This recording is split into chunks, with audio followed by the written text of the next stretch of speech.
If you're listening to this episode on Drop Day, Thursday, August 28th, 2025, I am at DragonCon and will be on a panel with Sarah of the Hissin' and Kissin' podcast. It'll be located at the Hilton Galleria 6, and we will be on at 10 p.m. The panel is called the Monster Romance 101 and is part of the DragonCon digital media track. Come by and say hi, then or at any time during DragonCon, and I'll have some goodies to share. See you there. The views expressed in this podcast are solely those of the participants. The hosts make no claim to be literary experts, and their opinions are exactly that, opinions. All creative works discussed or reviewed are the intellectual property of the creators of said stories and is being used under the fair use doctrine.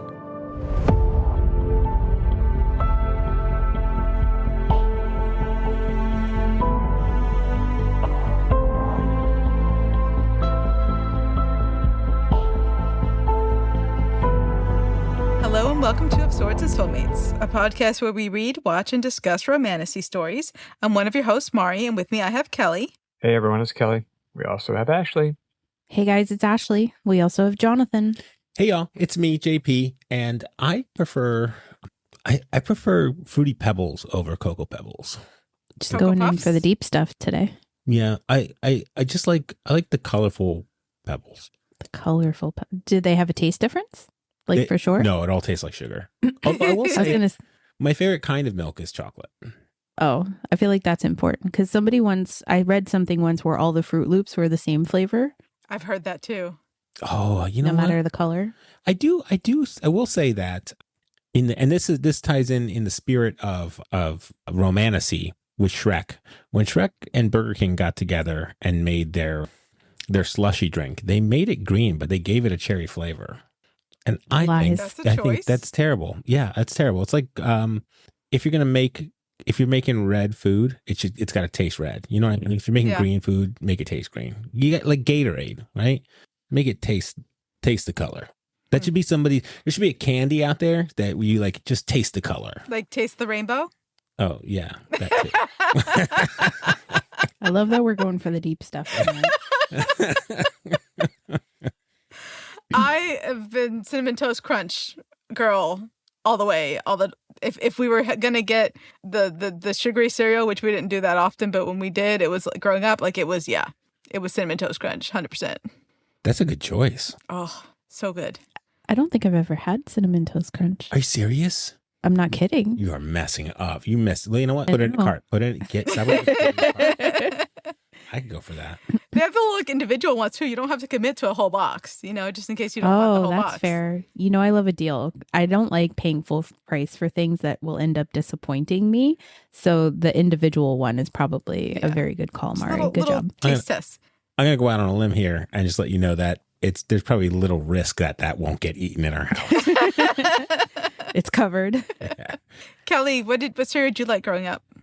I think Rice Krispies. Oh, Rice Krispies are good. Did you do the ad hoc sugar with it, or you just went did you raw dog the Rice Krispies? No, it's just Rice Krispies, sometimes Cheerios. That was pretty much it.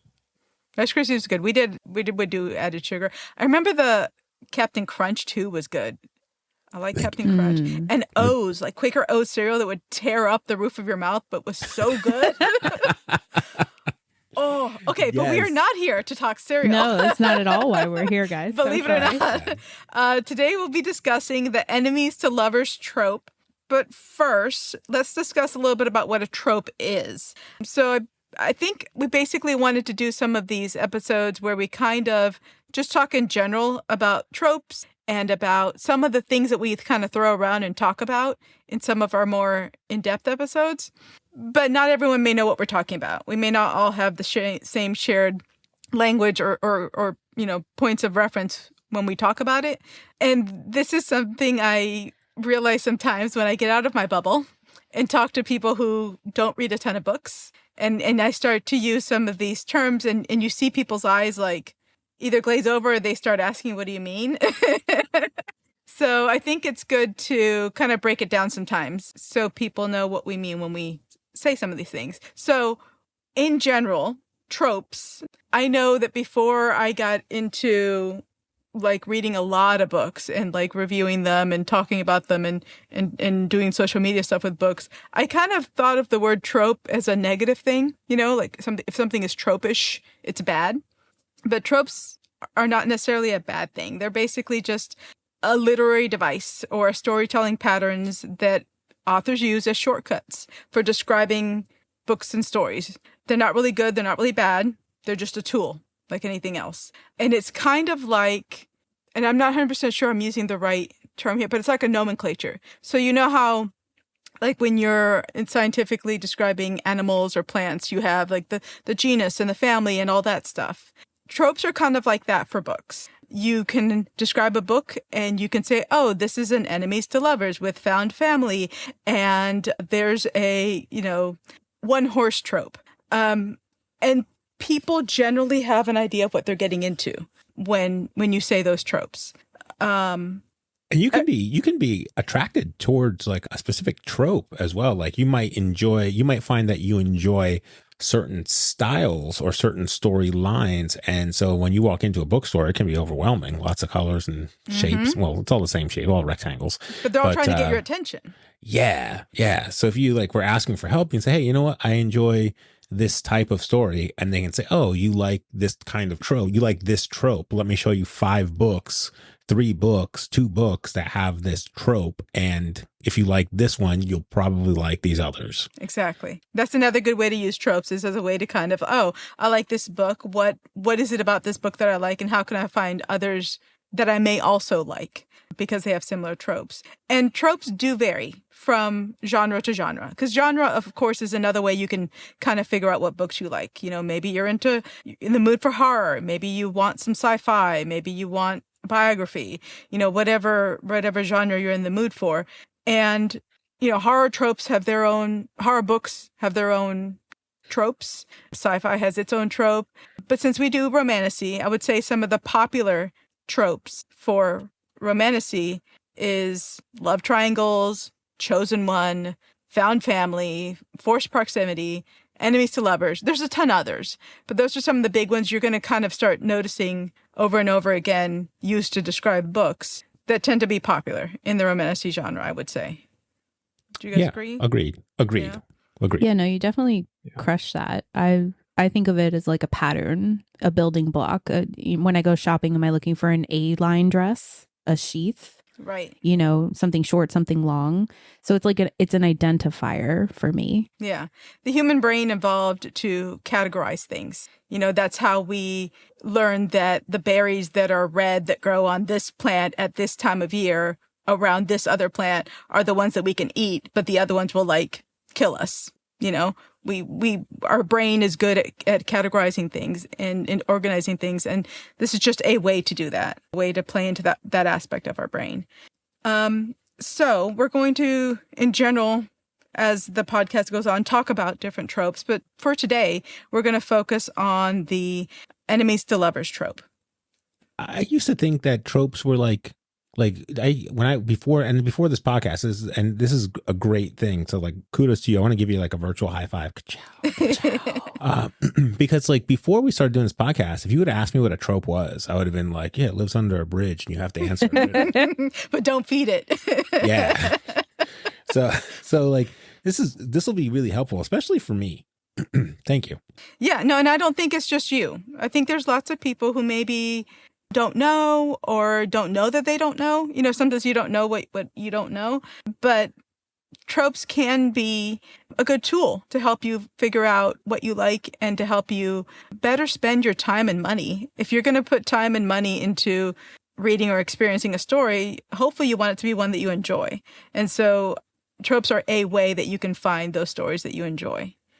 So the enemies to lovers trope specifically is what we're talking about today. It is basically when 2 or more characters start the story off as enemies, and then through a series of events or by clearing up misunderstandings or other plot points, become lovers.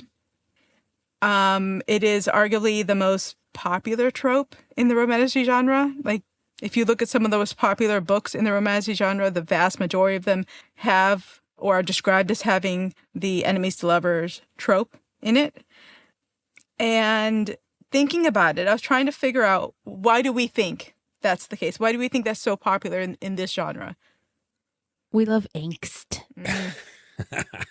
of angst. What? I don't know about the rest of you, but like there's just something about somebody's neck you want to wring only a little bit, like not completely, but like a little bit. And then to watch the evolution of someone change and evolve, right? To be worthy of the companion. That's pretty heart melting to me. Yeah. So I think to me, it comes down to passion. I think passion at its root is to suffer.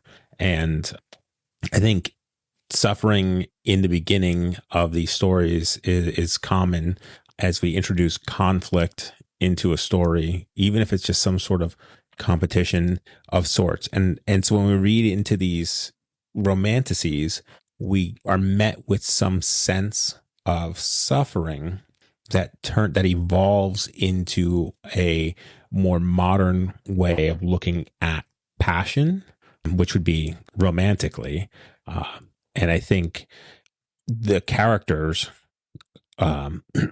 move through the stories and begin to shift from the passion or the suffering portion of passion into compassion and suffering with each other, which then evolves into love. Yeah. Does that make sense? To me, I think that's an easier transformational. So you're going to suffer, but you're going to like it. You're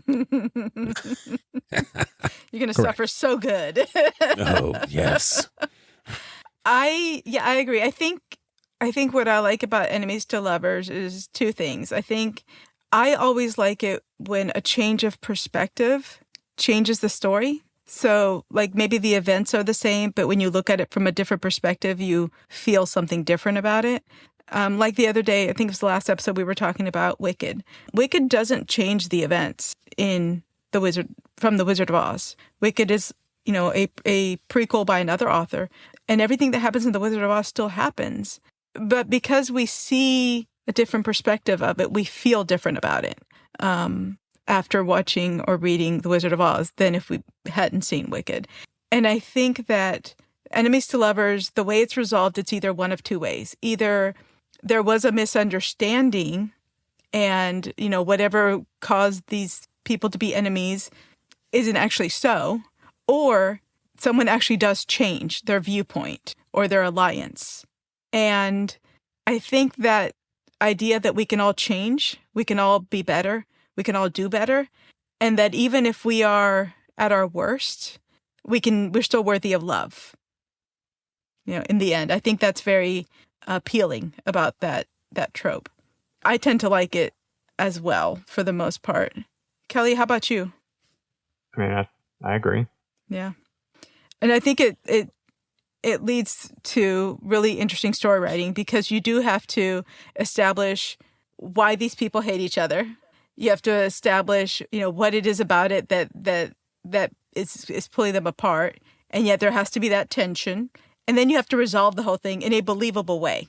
When it's done well. Of course, when it goes wrong, that's when you have clichés, you have predictable things happening, and you have potentially toxic relationships. So if you have someone abusing the other person and all of a sudden they're okay with it, that's not necessarily an enemies to lovers. That may just be an abusive or toxic relationship. Stockholm syndrome. I thought about that too. I was like, because it could be like when I was trying to think of like examples, like very like super broad and available examples that everybody would know about and maybe not even realize that that's what it was. I initially started thinking like, what's the low hanging fruit? Is that an appropriate phrase? I don't even know where that stems from, but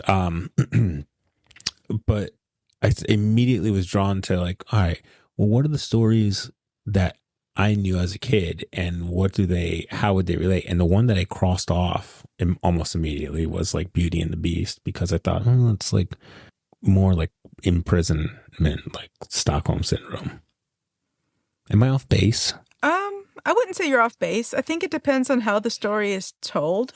I think that could be considered an enemies to lover situation, but it could also be Stockholm syndrome. I mean, ultimately, they're enemies because the beast imprisoned her father and she goes to save her but the beauty goes to save her father, and it's the the person who has imprisoned her father wrongly. She gives herself in her father's place. So they're definitely enemies. Then he learns, he changes, and he becomes a better character, and she gets a better viewpoint of what he was going through, and then you have enemies to lovers. So the tropes can be impacted by reader's perspective and storytelling's perspective, right? So one reader could look at the same story and leave with the idea that this leans towards one trope, while another reader could have the same story and it could play out in their mind as a different trope. Yeah, absolutely. I mean, that's what almost every literature class I ever took was about, was basically people breaking down stories, and you have different experts giving different opinions of it, especially when you have like classics or books or stories where the authors are no longer alive or able to give like their perspective of it or what they meant. Then all we have left is maybe, clues from their life or what was going on in the world when they wrote these books or stories or whatever, and try and figure out what they meant or what they were trying to tell. The enemies to lovers trope has been around a long time, probably as long as storytelling has been around. So early examples is Pyramus and Thisbe, which is a Greek myth, which was retold by Chaucer, and it's also referenced in A Midsummer Night's Dream. If you guys have ever seen that play or read it or watched the movie, it's the play within a play. And it's basically two people in love whose families are opposing, and one of them thinks the other one has died and kills himself, and then the other one does the same once they realize the first one has died, which sounds very much like Romeo and Juliet, which is another. I was just thinking it's that's basically so proto confused. Romeo and Juliet. Okay. Another absolutely enemies to lovers story, amongst other things. I mean, just because something is an enemies to lovers story doesn't mean that's the only thing it is. Like Romeo and Juliet is an enemies to lovers story, but it also has comedy and tragedy and other things in it. But yeah, Romeo and Juliet, definitely an early example of enemies to lovers. And then one of my favorites of early examples of enemies to lovers is Pride and Prejudice, Jane Austen. Yeah. Love it. Mm-hmm. Every version of it. Yeah, I think the only one I haven't read is like Pride and Prejudice and Zombies or something like that. Yeah. I'm not opposed. I just haven't gotten to it yet. But yeah, there's talk about angst. Yeah. Yeah. Which I read Pride and Prejudice and Zombies. It was fine. It was fun, for what it was. But yeah, just so you have, of course, the original Pride and Prejudice. You have all the more modern retellings of it and versions of it. And then you have Pride and Prejudice storylines that come into modern stories that aren't exactly retellings, but are definitely influenced by it. Like Bridget Jones' Diary is basically Pride and Prejudice as a modern day story. And you have them being, I guess, strangers at first, but enemies pretty early on in the story. And then the entire plot is them coming to realize, oh, wait, maybe we're not enemies. Maybe these feelings I have are actually something else. Or maybe the other person's not so bad. Yeah, I always think it's like the exploration of each other, right? That like, I feel like this is like a common theme that Kelly often complains about. Like if somebody would just fucking communicate, we would have so significantly less problems, right? Yeah. Yep. And so that's the bridge, right? That's how you cross from the negative into the positive in the storytelling, is just getting that history, that context, that, that clue, Right. And the dots connect. And then you take a deep breath and you're like, well, shit, maybe, the Wicked Witch of the West really wasn't all that bad, Right. Right. Are you So, yeah. saying that communication is the catalyst for the transition to lovers in Act 3? It is the fastest catalyst. Yeah. Okay. 100%. Yes, absolutely. The fastest. I feel like that's key here, because there are other ways. Shit'll get figured out. It's just going to take a lot longer. Right. Gotcha. Right. No, I agree. And then there's more modern day popular examples. For example, just in general, not even romantasy, Star Wars, very popular across readers and non-readers alike. You know, the newest Star Wars movies, you have Reylo, you have Rey and Kylo Ren, classic enemies to lovers. I even have on my list. I even have like Kelly said no. I even have Han Solo and Princess Leia. Hold on, I want to hear what Kelly has to say about Reylo. Yeah, no. Nerf herder. I mean, the Kylo Ren Rey thing, I don't know. I think that was, I mean, first of all, those Star Wars movies are a dumpster fire. Second of Tell us all, how you really feel. Yeah, don't hold back, Kelly. second of all, I think some of that is there may have been some subtext in there, but I think a lot of that, like a lot of fandom, is fans deciding that these people must be together. That, you know, that's where the relationship is. It's the fan fiction. No, I don't like that Draco and Hermione didn't hook up, so I'm going to write a bunch of books where Draco and Hermione hooked up. It's like fan service. Right, because that's the way it should be. And you can't convince me otherwise because I know better than the original author. Damn right. So you think it's like a conflation, just like we're filling in the gaps? Well, it's a classic thing of what's called faux shipping, and it's just when basically the audience decides that whatever subtextual things there are in a relationship mean that the people are in love with each other or should be in love with each other. Like projecting their desires onto these other characters. Right. Yeah. Okay. I mean, you know, Okay.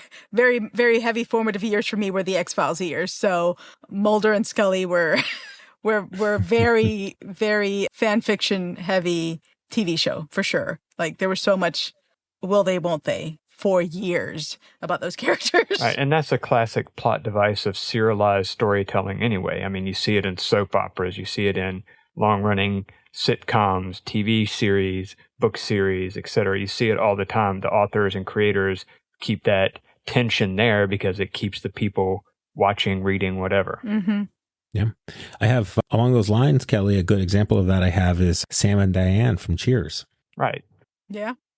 God, I haven't seen Cheers in forever. Where everybody Cinnamon knows Toast your Crunch name. and Cheers. Yeah. So popular examples, specifically in Romantasy, are some of the most popular books in Romantasy, to be honest. And we're not going to go into details on spoilers of these because some people may or may not have read all these. But the ACOTAR series in general starts with humans and Fae basically being in opposition to each other. And by the end of the series, there's enemies to lovers. Let's just say that. Cruel Prince. Let me backtrack. ACOTAR, Court of Thorns and Roses, Sarah J. Maas. Cruel Prince, Holly Black, written by Holly Black. You have kind of some similarities. You have humans and the Fae. And I'm about 40% into this book. Yeah. And it's definitely a different world than the ACOTAR world. The Fae are almost like horror movie Fae. Yeah. They're darker. They're definitely alien and darker. It's contemporary too, right? Yes. More modern, yeah. Yeah. I just like there's definitely some differences. Yeah. But you definitely have an enemies to lovers thing happening there. And then Fourth Wing, which, to be honest, for a bit in my head, I was like, Fourth Wing isn't really enemies to lovers. It was like their parents were enemies, not the main characters. But that is a thing. Like if you have a family lineage or a family history of being opposed to this other family or this other race or country or whatever, it is enemies to lovers. So. Yeah. Mm-hmm. Mm-hmm. So definitely some of the most popular books in the romantasy genre are rife with this trope. But what are some of your guys's either favorites that have enemies to lovers in it or that you wanted maybe to bring up as examples or talk about? The face that Jonathan just made. He's got a list, I could tell. I've got a list as well. So Okay, I've got like five things to go talk back about. and forth and like compare? Yeah, I was going to say, like, let's start with Jonathan's list just because there's a lot that he hasn't read that maybe the rest of us have. Well, some of these aren't like, I just went for stories. Yeah. No, I just like, I don't want to touch like the Cruel Prince, right? Like you're just starting to get into that. And I don't know that you'll nail the enemies to lover. Like that's a ride. That book's a ride. Yeah. That series is a ride. So like, let's start with your list. You want to throw like because I did have the Cruel Prince on my list. No, that's cool. Go for it. I want your list first because I don't want to spoil anything for you. Oh, okay. So I've got, besides, I'm going to skip over the books that we've read on here that I think would be on the list. But like I try to like think of things that like my favorite enemies to lover story, the Santa Claus 2, the Mrs. Claus. I don't think I've seen that one. So I won't spoil it because it is a delightful movie. But have you seen the first movie with the Santa Claus? Okay, Santa Claus, is that the one with Tim Allen in it? Correct. Okay, I'm not 100% sure I've seen the first one, to be honest. I've seen bits and pieces. Okay. But I'm not 100%. I know there's like a surly little elf in it. That I've seen lots of great memes Bernard. about. It gets so the premise here is that fantasy being Santa Claus has to find a bride in order to stay as Santa Claus. And in his journey, he has a limited time limit to find a Mrs. Claus, and he starts to de-Santify, and his greatest attraction is the opposition.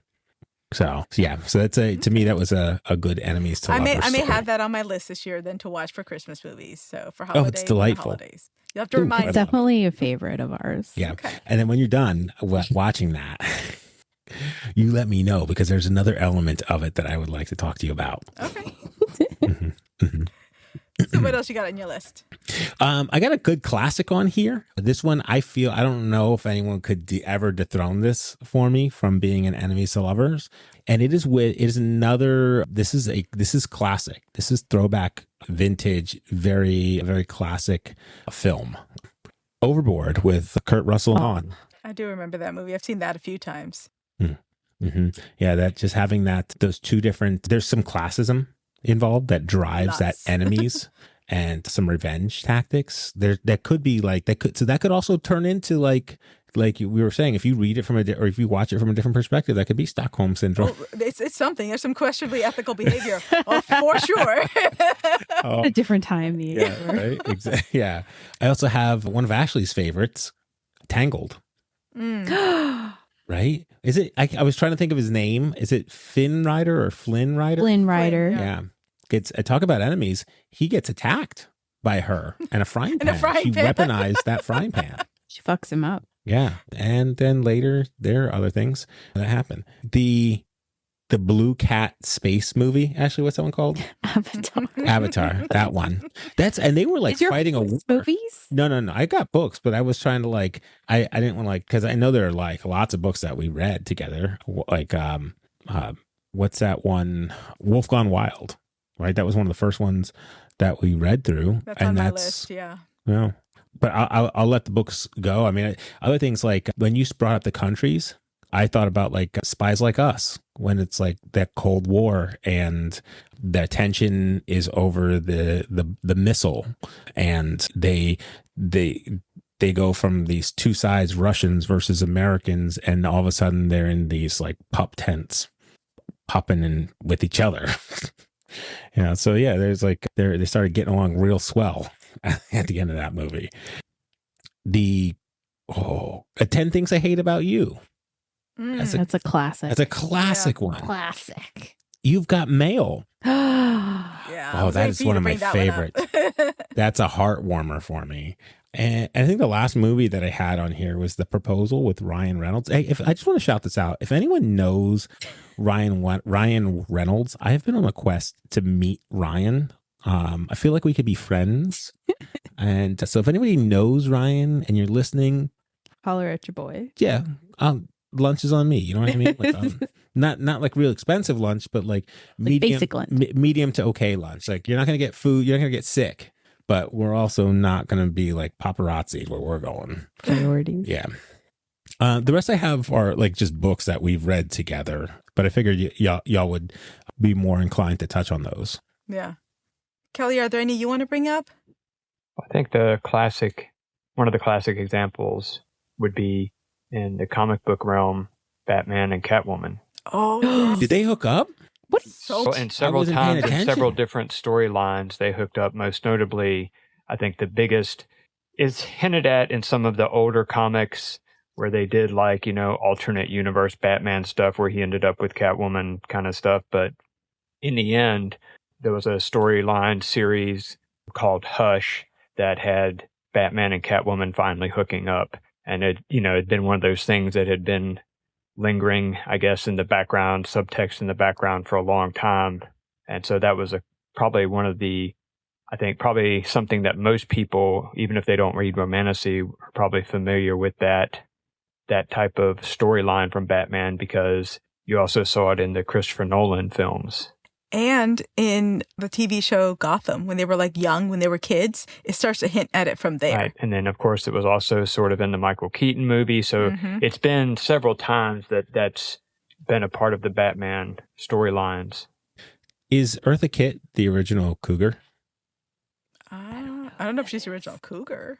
Actually, she was Catwoman, actually. Oh, Yeah. like the OG Like in the Catwoman? TV show, Yeah. Yeah. That's what, like, Oh, those. no, I was like Michelle Pfeiffer Catwoman. Michelle Pfeiffer. You can't go wrong with Michelle Pfeiffer. And Anne Hathaway. Like, yeah, there's some good Catwoman for sure. I love Catwoman. Mm-hmm. My favorite part about the Michelle Pfeiffer one when she got home and she had that neon sign and she like broke out the O and the T and it's just said hell here. Yes. I love that so much. That's an iconic scene. The Michael Keaton Batman is my Batman, period, full stop. All those done. When I was a kid and it came down to like Michael Keaton playing Batman, I didn't quite get the idea, but like my parents, I could hear them be like, oh yeah, Michael Keaton as Batman, I've got to see this. And I think for the most part, he was pretty much like in comedy roles. And I didn't understand it, but I remember like parroting them like, oh yeah, it's fun. I don't see that working out real. Yeah. The sentiment in Batman movies and TV shows has always been, you don't cast Batman, you cast Bruce Wayne. Yep. Oh. Because with special effects and costuming, etc., you can make just about any actor be Batman. So what you're really trying to do is cast Bruce Wayne. Oh, that's true. 100%. Like, interesting. I have said, I'm sure I've said it on this podcast, so I say it so often. Like, if you want to know what goes on in my brain, it's the fact that Michael Keaton is both Beetlejuice and Batman. You want to know what's wrong with me? That's what's wrong with me. That has never connected for me before. Forever. Wow. And recently too. Yeah. Like both roles were reprised. Yeah. A+. Yeah. No, that's a good one, Kelly. Yeah, very good. Kelly Any other ones you want to bring up? No, I mean, I think we've had several books that we've read that have the enemies to lovers trope. So, I mean, we've talked about some already, but I think, outside of the realm of Romantasy, some of the stuff we've already talked about, Beauty and the Beast, Batman, etc., those are all classics. I mean, you see it everywhere. I mean, it's a very popular trope in all forms of media. Yeah. Ash, what are some of yours? I'm going to hit you with a good one. Are you ready? Mm-hmm. Hades and Persephone. Oh, yeah. Oh. I feel like that's like one of your top ones in every form. Hades and Persephone always start out as complete opposites. It's almost like a trope itself. Don't ask questions. Yes. I mean, it does depend on the, like, well, no, I was going to say it depends on the version of the myth that you're going with, but on all versions, there's always some antagonism, even if it doesn't go with like the sexual assault route. There's always an antagonism between them to begin with. Mm-hmm. Yeah. Yeah. Even if it's just like that prejudice area, right? Jonathan's holding up Bride for me, but I haven't read Bride yet. Oh, you haven't read Bride? You didn't read You Bride? guys know that. Did you not read Bride I think I'm on this surprised podcast? every time. Every time we talk. I thought we read Bride on this podcast. No, but I was going to bring up Assistant to the Villain. Although I guess she's not super much his enemy. It's more like she's his enemy and he deals with her. What else was on my list? Twilight. Very easily starts out as enemies to lovers. Like there's a whole hate-love thing. Like I hate you so much, but I can't stay away from you. That's probably, one of the first big ones for me as an adolescent. You should read. So Mari probably read this one. No Sugarcoating It. Yeah, that's DJ Russo. Which we met. She was Yeah. very delightful. That's short Ash. You should read that one too. She I mean, said- I know you mentioned Akatar too, but I Mhm. feel like because I'm in the midst of Throne TOG, Mhm. Throne of Glass series, and there's a lot of enemies to lovers. Yes. I All, couldn't like- figure out how to talk about it without spoiling it because it's Every in the middle of it's like everything. every other book. Yes. There's a new enemy to lover. Yeah. And Absolutely. I'm just engaged. I'm trying to think of what else. I mean, the Percy Jackson series definitely has, and you're going back to the Greek mythology, right? There's a lot of that everywhere, with Percy and Annabelle. But also, I feel like all the Greek gods are a bit enemies to lovers to one extreme or the other. Yeah. What did you just showed me? The time was that the time I lemming got one? drunk. The time I got saved a demon. drunk and saved a demon. Yeah. What was best about we were on that virtual panel that included her yesterday, Mari, and at one point she was explaining how they all got into writing. But is it Christy Lemming? What's her first name? Kimberly. Kimberly. I want to say Christy. Shame on me. Kimberly Lemming was explaining, and so her tone, just to set it for you, Mari, was like super like deadpan, like just matter of fact, like, yeah, I did this because of this. And she was explaining how she got into writing mostly as like a joke because somebody told her that she couldn't or that she shouldn't write this type of book. And she's like, so I just did it out of spite. Yes. And I didn't think that a publisher was going to publish a single word and jokes on me. I was just like, yes, queen, yes. Yeah. I love everything that she had to say. It definitely made me want to read. I know you've read a few, I think but I've only read the everything one she's written, I believe. Because I've read all the mishaps and I've read all the alien one that I was going to say, have you read the alien? Yeah. Because she tells stories about that. Ooh, it is. Oh, what should I say about that? It is her tone. It is her style.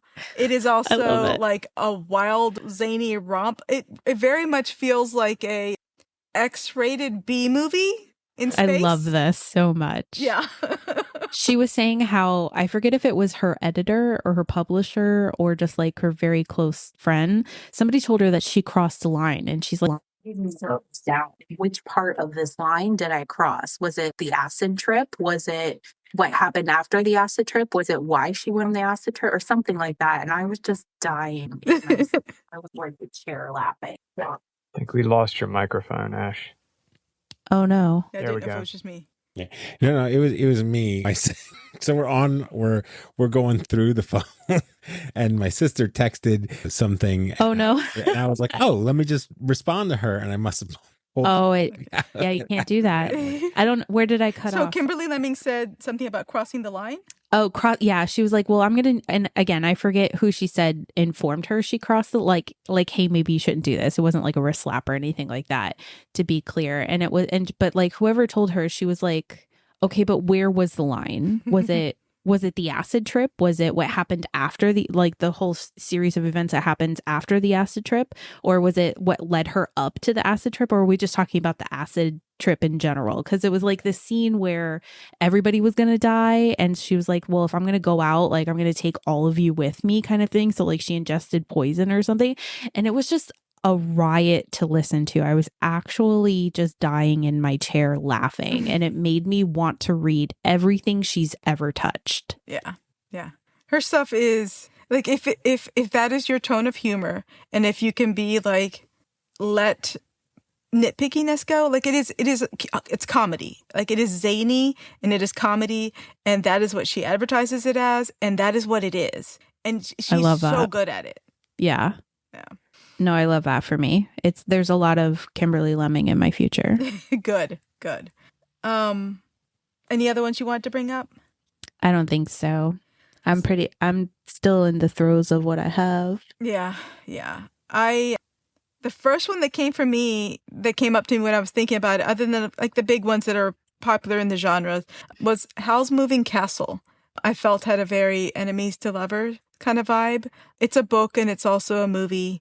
Animated movie, Studio Ghibli movie. I know Kelly and I have seen it. Have you guys seen it? No, that doesn't ring a bell. I have not. All the Studio Ghibli stuff is very wholesome. It's very celebration of like the slice of life, day-to-day things, but there are plots and things that happen, obviously, but it's also very cozy.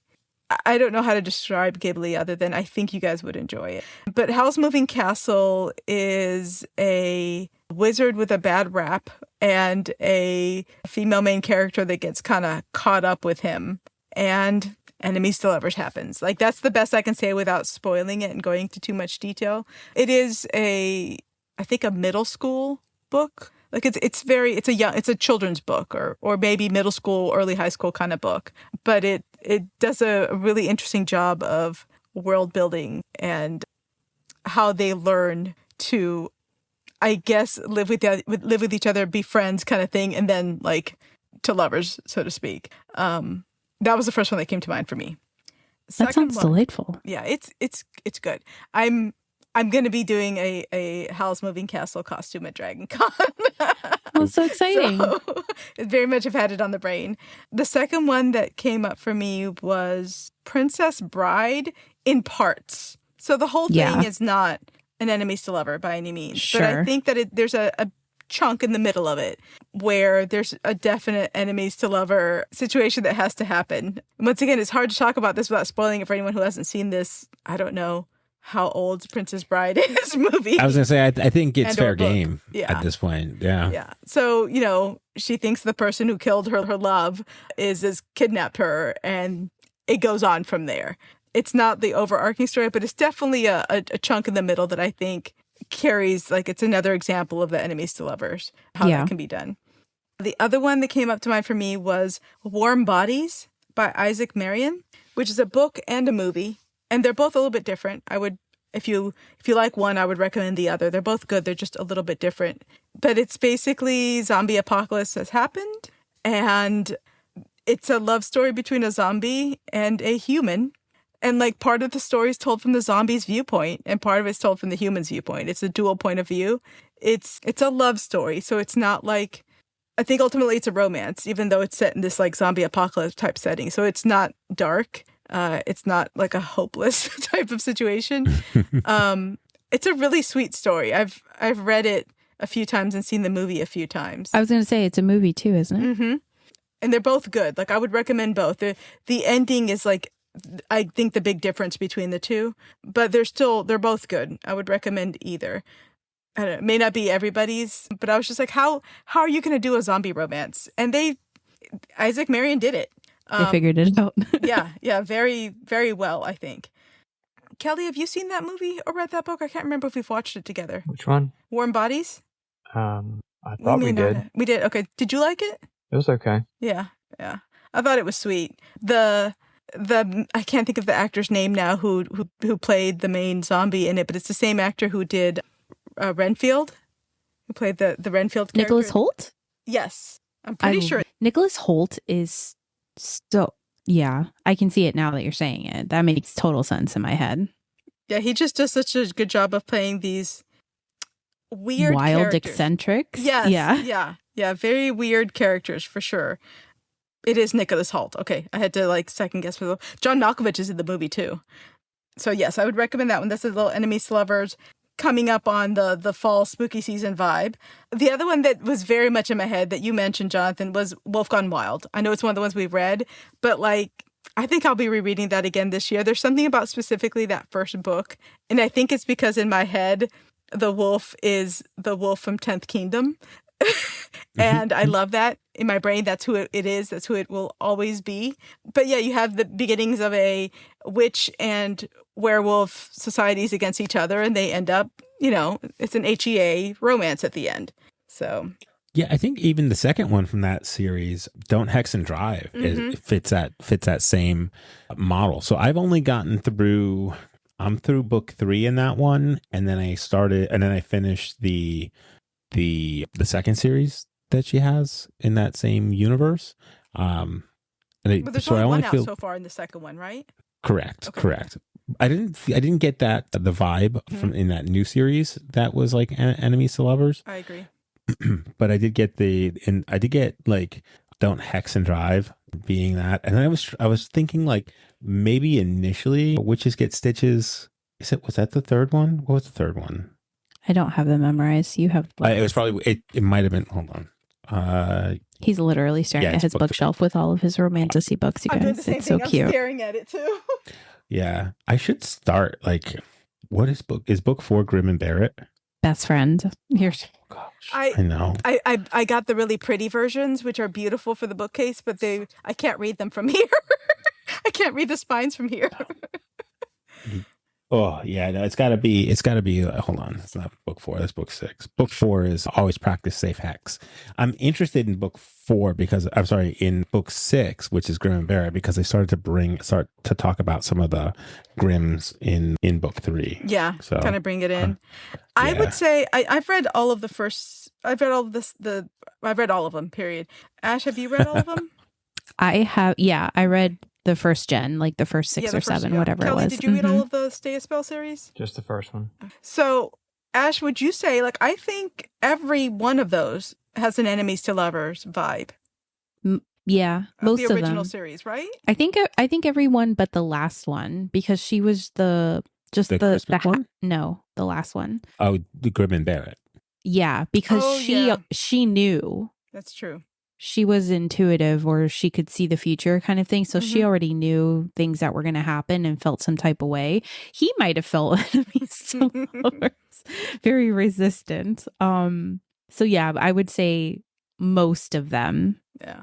To a certain point where enemies to lovers, yeah. Which it makes sense because the whole series is set in a world where like the supernaturals almost battle each other. Yeah, and, like they're all suspicious of each other. Yeah, there's a lot of prejudice and deep rooted antagonism, animosity. Yeah, absolutely. Yeah. The last one I had was Slaying the Vampire Conqueror by Carissa Broadbent. It's a standalone in the Crowns of Nyaxia series. And there's several of those that could be enemies to lovers, but that one I think very specifically, I think it's a very good standalone. It's a full-fledged book. It's not a novella like the Six Scorched Roses one that we read on the podcast. But this one is basically an assassin who is, she's like from a cult or a religious sect or whatever, and they're raised to be assassins, and her mission is to kill this vampire conqueror. And so as part of that, she has to like infiltrate his army and whatnot. No pressure. Go on his campaign and everything. And it's so interesting because she's basically a human, but part of this, her religious cult or whatever, is that they cut out their eyes or they don't see. So she's blind. So everything she does is with all her other senses. And then you have the vampire with all the powers of the vampires in the Carissa Broadbent world. So they are absolutely enemies. like he is here to exterminate her world. She is here to assassinate him. And it turns into an enemy to lover situation. And I think it was really well done. I was going to say, I feel like most of Carissa Broadbent too is enemies to lovers, at least the ones that I've read, the big ones. I agree. I've been a struggle. I haven't finished that second book in the Crowns of Nyaxia series. So I'm like halfway through that one too. I had to take a break. I lost interest in it. I should probably pick that one back up. I should do that. Yeah, maybe I'll put that on my list. We love a list. Yeah. Oh yeah. One series that I've been reading lately, every couple months, a new one pops out, is the Hellbent series by Aurora Asher. It's quite spicy, and it's usually, or the first two that I've read so far are like, it's all like demon based and in a contemporary setting, and it's usually like these two people don't belong together, but they're attracted to each other. Like it's like, I don't know if there's massive conflict, but there, in some of them there are. So, but yeah, it strikes me as that enemies to lovers vibe. I need to get that. I need to read that. The first one is what, My Funny Demon Valentine. Yes. The second one is My Demon Hunter. Mm-hmm. Yeah, I haven't read any of these yet. Would you say, and this may be a stupid thing to assume, but would you say My Funny Demon Valentine is a good one to read, like Valentine's? Is it to have Valentine's as part of the plot?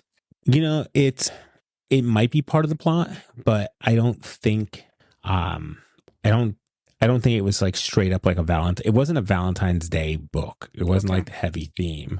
It's It's a great, as a matter of fact, I think you could read them all as standalones almost. She just released her third one. I mean, and part of me thinks that they're out in some capacity, but every couple months a new version of it drops in what do they call it? Paperback with some interesting edges.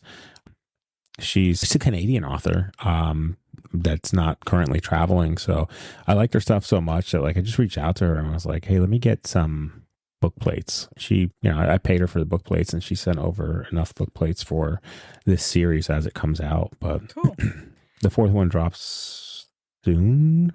Okay. I think. Yeah, I'll have to add that to my list for sure. I tend to like to do, I don't know how you guys do your TBRs, your to be reads. I really like to do seasonal reading. Like I love doing seasonal reading. So I like reading books set in the wintertime, If there's a book that's around a holiday, I like reading it around the holidays. Like Before Christmas by Sarah Rash, I read it December of last year. Go Luck Yourself, which is the sequel, I read in March. So I do love when there's like a timeliness to the time of year that correlates with the story. But it's also, you got to have evergreen stories that kind of you can read any time of year to filter into, for sure. I read when Cupid Falls First, thinking that it was going to be like very Valentine's Day-ish, and it was not at all. In case you're like in that February frame of mind and you're like, well, I should read this one. It's not. But maybe you could read it from that perspective. Yeah. Okay. Any other enemies to lovers stories, movies, TV shows, etc. that we want to talk about? Did we cover everything on your list, husband? I mean, there's just so many. I mean, go look at the list. Look at the list. I just look at the list and make sure I ticked all the boxes. I think we did tick all those boxes. Yeah.